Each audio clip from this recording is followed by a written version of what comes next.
Hey guys, today we are working on 5-5, which is writing equations in point-slope form. So point-slope form is the easiest formula to work with in my opinion. It may look complicated, you can see it right here, point-slope form, but it honestly isn't as bad as it looks. So y minus y1 equals m times x minus x1.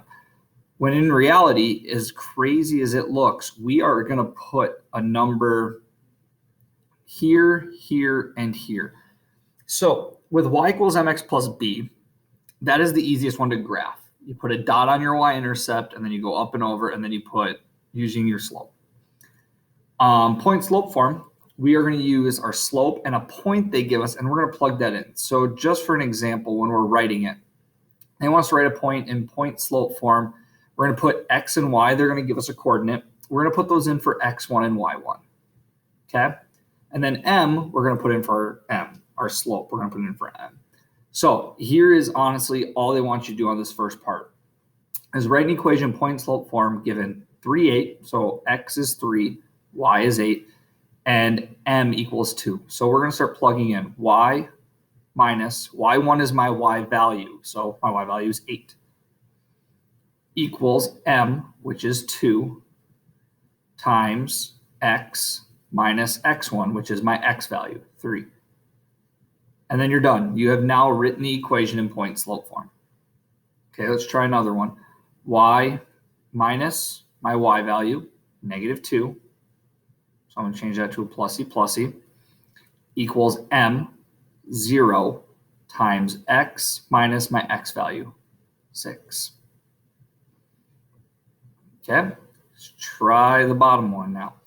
Y minus my y value, which is 5, equals m, which is negative 3, times x minus my x value, negative 1. Change that to a plus, and then you're done.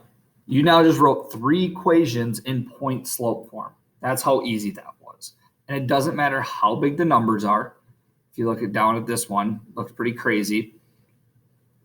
Y minus my y value, 534, equals m, which is 72,398 times x minus 173. Y minus my y value, negative 4, change that to a plus, equals negative 8 over 3 times x minus 1. Here, y minus 0 equals 0 times x minus 0. You just like that. That's how you write point slope form. And why we do that is point slope form is the easiest one to convert. So we've worked with standard form, and we've worked with y equals mx plus b. Now, I'm going to show you how to convert to standard form, and then I'm going to show you how to convert it to slope-intercept form, which is y equals mx plus b. So remember, converting to standard form. Standard form is a times x plus b times y equals c, where a, b, and c are numbers. A, B, and C have to be whole numbers. A has to be positive. Okay? So we're going to start by step 1, distribute on the side with the x. So see how we have a side with an x? We're going to distribute over here. Y minus 13 equals 4x minus 8. Step 2, move x to the side with the y. So we're going to take this 4x and we're going to move it over here. So I'm going to subtract 4x because this was positive. So now I want to subtract it. Same thing over here. And since I have no other x's to combine it with, we're just going to have a negative 4x, a positive 1y, and a negative 13 over here. And we have a negative 8 over here because these cancel. Now, step 3, move the numbers with the variables to the other side. So this doesn't have a variable, so we're going to get rid of it. So then you have negative 4x plus 1y equals 5. So step 1, are a, b, and c whole numbers? Are these all whole numbers? Yes. Is a positive? No. So since it's not positive, we multiply everything by a negative 1. So my answer is going to be 4x minus 1y equals negative 5. And I'm done. Okay, we're going to try another one. So give me 1 second here.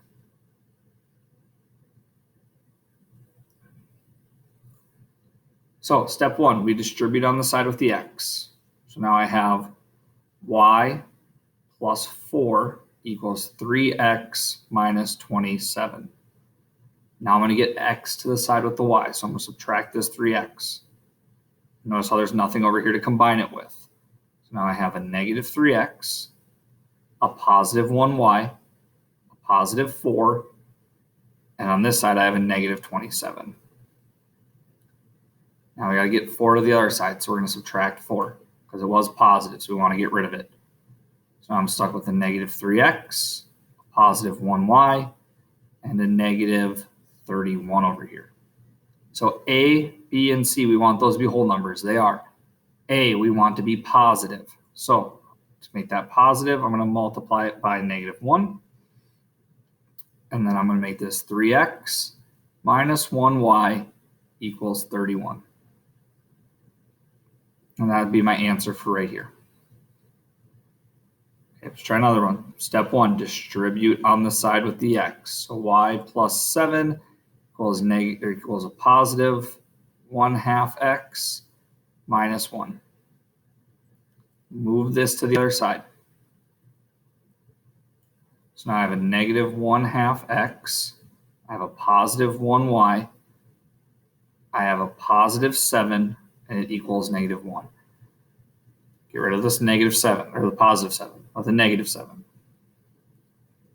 When we do that, we have a negative 1/2 x plus 1y equals negative 8.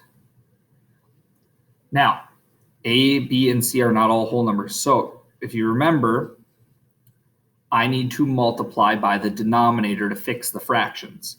So my denominator is a 2, so I'm going to multiply everything by a 2. And since it's negative, I want to fix that. So it's going to be a negative 2. So now I have a 1x minus 2y equals 16.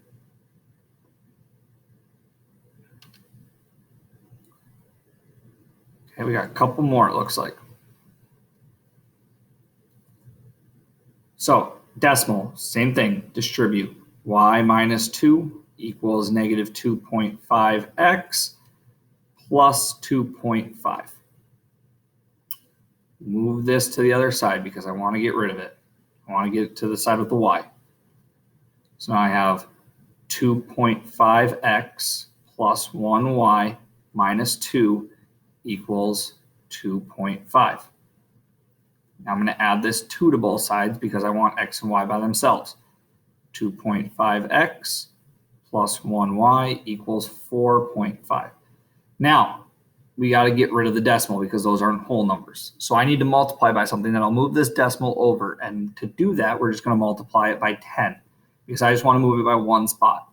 If I wanted to move it 2 spots, I'd multiply it by 100. If I wanted to move it 3 spots, I'd multiply it by 1,000. So we multiply this by 10. 25x plus 10y equals 45. There's my answer. Okay, so it's the same steps every time. So same thing, distribute is our first step. Y plus 2 equals 5/3 x plus 10. Move the 5/3 to the other side. So now I have, I'm just going to erase this real quick, negative 5/3 x plus 1y plus 2 equals 10. Subtract 2 from both sides. So now I have negative 5/3 x plus 1y equals 8. I need these to all be whole numbers. So we got to multiply this by the denominator of my fraction. So my fraction here is 3. We're going to multiply by 3. Now this is negative, so I'm going to go negative 3, which gives me 5x minus 3y equals negative 24. And that's how you convert to standard form. So it's a few steps, but it's way easier to do it that way than to have to plug in, solve, go back, and do all that stuff all over again. Now, we're going to convert that long formula we just had, the formula y minus y1 equals m times x minus x1. We're going to convert that to y equals mx plus b. And we're going to do it in 2 steps every time. It'll be the easiest thing you do all day. Step 1, distribute on the side with the x. Y minus 2 equals 4x minus 8. Solve for y pretty much means get y by itself. Add 2 to both sides. Y equals 4x minus 6. You're done. And it's that same step for all of them. Okay, so if I look at these last 4 I have, distribute on the side with the x, y plus 3 equals 1/2 x plus 2. Get y by itself. Y equals 1/2 x minus 1. Distribute on the side with the x, y minus 1 equals negative 7x plus 21. Get y by itself. Y equals negative 7x plus 22. We're cruising along. That's honestly how quick this formula goes. It looks way more complicated than it actually is. Distribute, y minus 5 equals 2/5 x minus 6. Add 5 to both sides. Y equals 2/5 x minus 1. And then you're done. And that, guys, is working with point slope form. That's how easy it is. So hopefully you're understanding this. Hopefully this makes sense. Thanks for watching, guys.